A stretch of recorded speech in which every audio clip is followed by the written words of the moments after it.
Hello दोस्तों, स्वागत है आपका हमारे इस छोटे से यूट्यूब चैनल पर।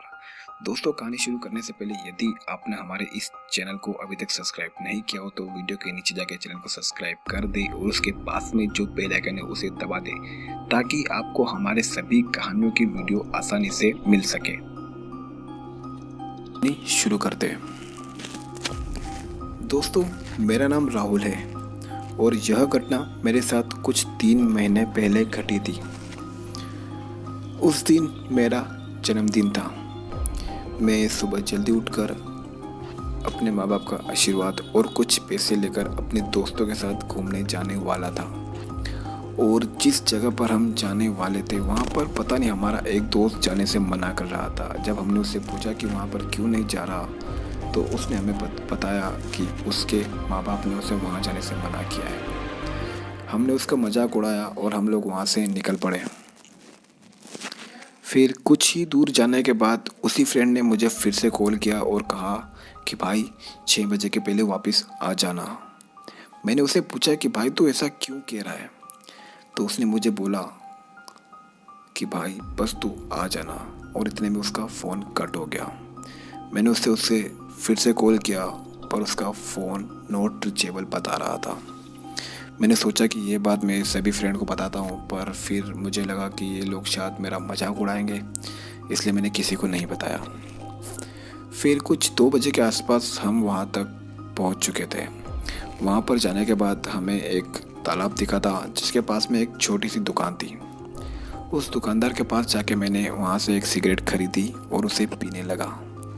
पीते पीते मैंने उस दुकानदार से कहा कि भाई साहब, यहाँ पर इस तालाब के अलावा और क्या है घूमने के लिए। तो उस दुकानदार ने मुझे कहा कि भैया यहाँ पर सिर्फ तालाब है।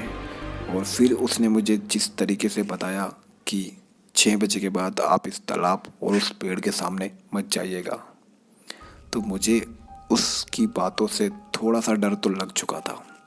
पर मैंने सोचा कि मेरे दोस्तों को ये बताऊँगा तो शायद ये लोग मेरा मजाक उड़ाएंगे और इस दुकानदार का भी। तो मैंने सोचा कि जो होगा देखा जाएगा। फिर हम लोग सभी लोग उस तालाब में नहाने चले गए और नहाने के बाद फिर हम लोगों ने थोड़ी सी बियर और शराब पीना स्टार्ट की। फिर कुछ ही देर में हम सभी लोग नशे में झूमने लगे थे और शायद उस टाइम 6 या 6:30 बज चुकी थी। फिर मैंने सोचा कि अब यहाँ से चलते हैं। तो मेरे कुछ दोस्तों ने कहा कि भाई अभी तो बहुत टाइम है और अपने पास बियर भी पड़ी है। तो मैंने भी सोचा कि चलो यार बियर पी के ही निकलते हैं। फिर हमने और बियर पी और फिर कुछ ही देर बाद हमारा एक दोस्त है जिसका नाम वरुण है, उसे बाथरूम करने के लिए जाना था।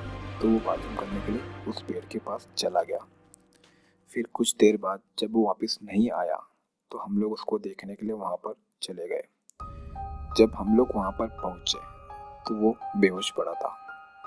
हमें लगा शायद नशे में बेहोश हो चुका है।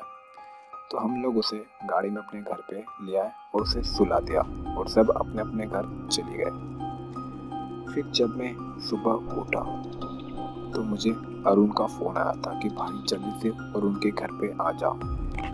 जब मैं वरुण के घर पे पहुंचा तो जो वरुण की कंडीशन मैंने देखी तो मैं सब कुछ समझ चुका था कि वहाँ पर क्या था। वरुण जोर जोर से अपना सर दीवार से पटक रहा था, जोर जोर से चिल्ला रहा था। जो भी उसके पास में जाता वो उसकी गर्दन पकड़ लेता। फिर जो दोस्त हमारे साथ नहीं गया था वो वहाँ पर आया और उसने हमें चिल्ला के बोला था कि तुमको मना किया था कि मत जाओ मत जाओ। फिर ये बात जब वरुण के माता पिता को पता चली तो उन लोगों ने हमें बहुत ज़्यादा चिल्लाया था।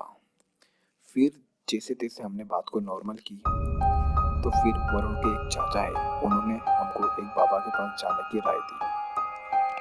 फिर हम जब वो बाबा के पास पहुँचे तो उस बाबा ने हमको कहा वरुण तो ठीक हो जाएगा पर तुम्हें फिर से वहीं पर जाना पड़ेगा। एक हफ्ते तक मुझे ऐसा लगा कि भाई ये बाबा ने छू दिया। शायद ठीक हो जाए। फिर हम दूसरे दिन वहाँ पर जाने के बाद उनको उस बाबा ने बुलाया और कुछ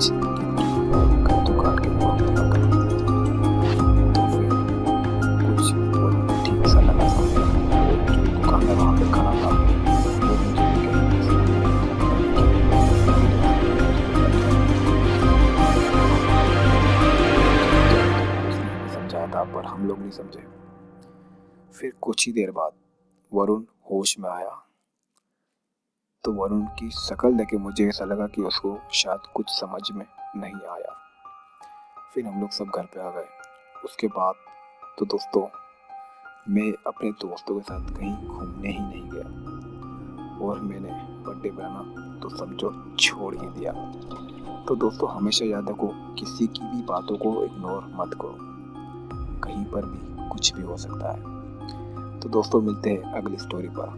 कभी आपको यह स्टोरी अच्छी लगी हो तो प्लीज़ वीडियो को लाइक और शेयर करें ताकि हमको मोटिवेशन मिलता रहे और हम अच्छी अच्छी कहानी आपके लिए बनाते रहें।